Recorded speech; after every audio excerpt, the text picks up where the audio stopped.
Hi, I'm Debbie Katz. I'm a certified clinical hypnotherapist here in the San Francisco Bay Area. I have a master's degree in social work. In 1996, I was trained and got certified as a clinical hypnotherapist. And now, I'm going to help you to understand the simplicity of hypnosis.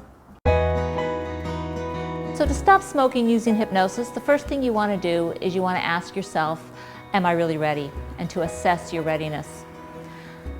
I spent a number of years teaching quit tobacco classes, and the first thing I would ask the people is on a scale of 1 to 10, with 1 being I am not anywhere near ready, I love smoking, and 10 being I am so done, I'm so ready, to assess yourself where you're at.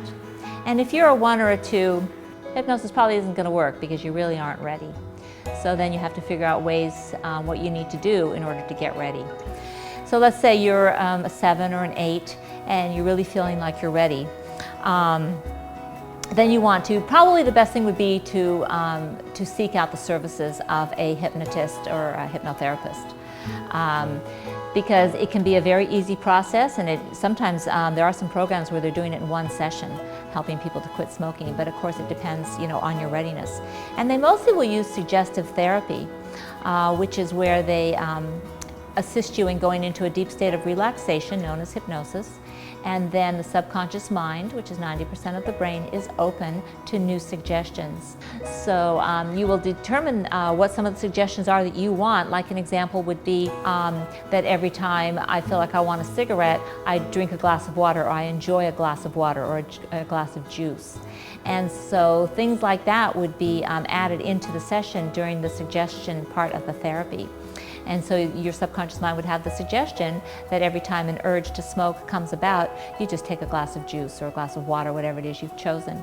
So those kinds of things will be figured out ahead of the hypnosis session. And then the hypnotherapist or hypnotist will have everything that you want to have put, basically, programmed into your subconscious mind. And it will make it really very easy. And people who use hypnosis to quit smoking find that they don't gain weight and they don't have a lot of the after effects that people complain about when they're quitting, because all of that has been taken care of through the suggestions that were given during the session.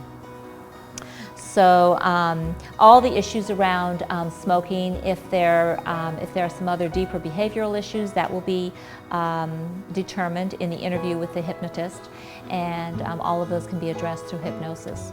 So I recommend finding somebody, a professional, probably 1, maybe 2 sessions, depending on your particular situation. It might be all that is needed. But remember, you really have to be ready. So assess your readiness, and good luck.